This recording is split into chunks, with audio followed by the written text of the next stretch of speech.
എല്ലാവർക്കും നമസ്കാരം. പുതിയൊരു വീഡിയോയിലൂടെ നിങ്ങൾക്ക് എല്ലാവർക്കും സ്വാഗതം. നമ്മൾ ഡിസ്കസ് ചെയ്യുന്നത് VD സതീശൻ KC വേണുഗോപാൽ പോരാണ് ഇപ്പോൾ കേരളത്തിൽ നടക്കുന്നത്. അതായത് നിങ്ങൾക്ക് എല്ലാവർക്കും അറിയാവുന്നതുപോലെ KC വേണുഗോപാലാണെന്ന് രാജ്യത്ത് തന്നെ കോൺഗ്രസിൻ്റെ രാഹുൽ ഗാന്ധിയും സോണിയാഗാന്ധിയും കഴിഞ്ഞാൽ ഏറ്റവും വലിയ ഒരു പവർ ഉള്ള നേതാവായിട്ട് കണക്കാക്കുന്നത്. അദ്ദേഹത്തിൻ്റെ കേരളത്തിലെ മുഖ്യമന്ത്രിയായ അതിയായ ആഗ്രഹവും അദ്ദേഹം മുഖ്യമന്ത്രി ആകാനാണ് എല്ലാ സാധ്യതയും. ഇപ്പം ഇന്നല്ലെങ്കിൽ നാളെ അല്ലെങ്കിൽ മാക്സിമം പോയ ഞായറാഴ്ച തന്നെ മുഖ്യമന്ത്രി ആരാണ് എന്നുള്ളൊരു പേര് ഹൈക്കമാൻഡ് പ്രഖ്യാപിക്കും. അത് KC വേണുഗോപാലിൻ്റെ പേരായിരിക്കും എന്നതിനാണ് വിശ്വാസം. പക്ഷേ ഈ പൊതുജനങ്ങളുടെയും നമ്മുടെ ഘടകകക്ഷികളുടെയും പിന്തുണ VD സതീശനാണ്. അതിൻ്റെ ലക്ഷണമാണ് ഈ സമൂഹത്തിൽ അല്ലെങ്കിൽ ഓരോ മണ്ഡലത്തിലും പ്രകടനം നടക്കുന്നത്. ജനങ്ങളുടെ പ്രകടനം, വലിയൊരു സംഖ്യ ജനങ്ങളുടെ പ്രകടനം തന്നെയാണ്. അതൊരു PR വർക്കോ അല്ലെങ്കിൽ VD സതീശൻ അനുകൂലികളോ മാത്രം നടത്തുന്ന പ്രകടനമായിട്ട് കരുതാൻ വയ്യ.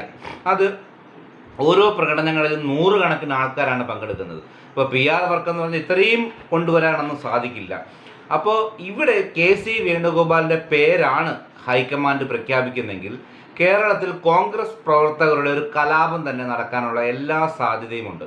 അപ്പോൾ KC വേണുഗോപാലിൻ്റെ പേര് പ്രഖ്യാപിക്കാതെ VD സതീശനെ തന്നെ ഊന്നി പ്രഖ്യാപിക്കുന്നതാണ് ഹൈക്കമാൻഡിന് നല്ലത്, അല്ലെങ്കിൽ കോൺഗ്രസ് പാർട്ടിക്ക് നല്ലത്.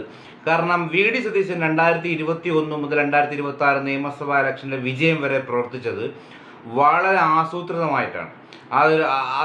ഓരോ ഉപതെരഞ്ഞെടുപ്പിലും VD സതീശൻ്റെ കയ്യൊപ്പ് കാണാവുന്നതാണ്. അതുപോലെ തന്നെ ഈ നിയമസഭാ തെരഞ്ഞെടുപ്പിൽ വളരെ ആത്മവിശ്വാസത്തോടെ 100-ലധികം സീറ്റ് നേടുമെന്ന്, ഇല്ലെങ്കിൽ ഞാൻ വനവാസത്തിന് പോകുമെന്ന് ഒരു ആത്മവിശ്വാസത്തോടെ പ്രഖ്യാപിക്കാൻ കഴിഞ്ഞ ഒരേ ഒരു നേതാവ് VD സതീശനാണ്. അപ്പോൾ ആ VD സതീശനെ ഒഴിവാക്കാനാണ് ഇപ്പോൾ ഹൈക്കമാൻഡ് ഉദ്ദേശിക്കുന്നത്. അതിന് ദൂരവ്യാപക പ്രത്യാഘാതങ്ങൾ ഉണ്ടാകുമെന്നുള്ള കാര്യത്തിൽ ഒരു സംശയവുമില്ല. ഈ നമ്മുടെ VD സതീശൻ ഇല്ലാത്തൊരു ക്യാബിനറ്റാണ് ഇവിടെ അധികാരത്തിൽ വരുന്നതെങ്കിൽ കോൺഗ്രസ്സിന് പച്ച തൊടില്ല. 5 വർഷം വരെ ഈ 102 പേരെയും കൊണ്ട് തികച്ച് മുന്നോട്ട് പോകാമെന്ന് കോൺഗ്രസ്സിനാകുമെന്ന് എനിക്ക് തോന്നുന്നില്ല. അപ്പോൾ നമുക്ക് നോക്കാം. നിങ്ങൾക്ക് ഇവർക്കും വീഡിയോ ഇഷ്ടമായി ലൈക്ക് ചെയ്യണം, സബ്സ്ക്രൈബ് ചെയ്യണം, ഷെയർ ചെയ്യണം.